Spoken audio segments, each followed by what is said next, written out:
দেশের আর্থিক খাতের দীর্ঘদিনের অচলাবস্থা ও ঝুঁকির মুখে এবার কঠোর পথে হাঁটল বাংলাদেশ ব্যাংক। বহু বছর ধরে দুর্বলতা আর অনিয়মে ডুবে থাকা 9টি নন ব্যাংক আর্থিক প্রতিষ্ঠান বন্ধ করে দেওয়ার সিদ্ধান্ত নেওয়া হয়েছে।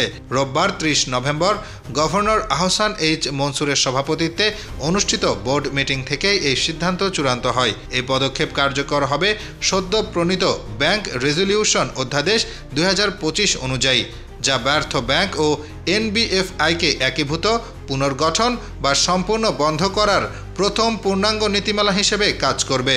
বন্ধ হতে যাওয়া 9 প্রতিষ্ঠান হল FAS finance, Bangladesh industrial finance company BIFC, premier leasing far east finance, GSP finance, prime finance, Aviva finance, peoples leasing এবং ইন্টারন্যাশনাল লিজিং।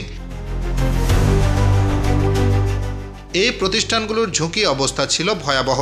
শুধু তারাই মোট খেলাপি ঋণের 12% দায় বহন করছে, গত বছরের শেষে যার পরিমাণ দাঁড়ায় 25,089 কোটি টাকা। বাংলাদেশ ব্যাংকের হিসাব বলছে শুধু এই 9 প্রতিষ্ঠানে আটকে আছে 15,370 কোটি টাকার আমানত, যার মধ্যে ব্যক্তিগত আমানত 3,525 কোটি টাকা এবং ব্যাংক ও কর্পোরেট আমানত 11,845 কোটি টাকা।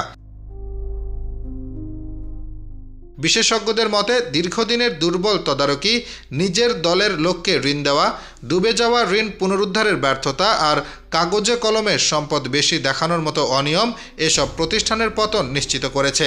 এবছরের শুরুতে বাংলাদেশ ব্যাংক মোট 20টি এনবিএফআইকে রেড ক্যাটাগরিতে চিহ্নিত করেছিল।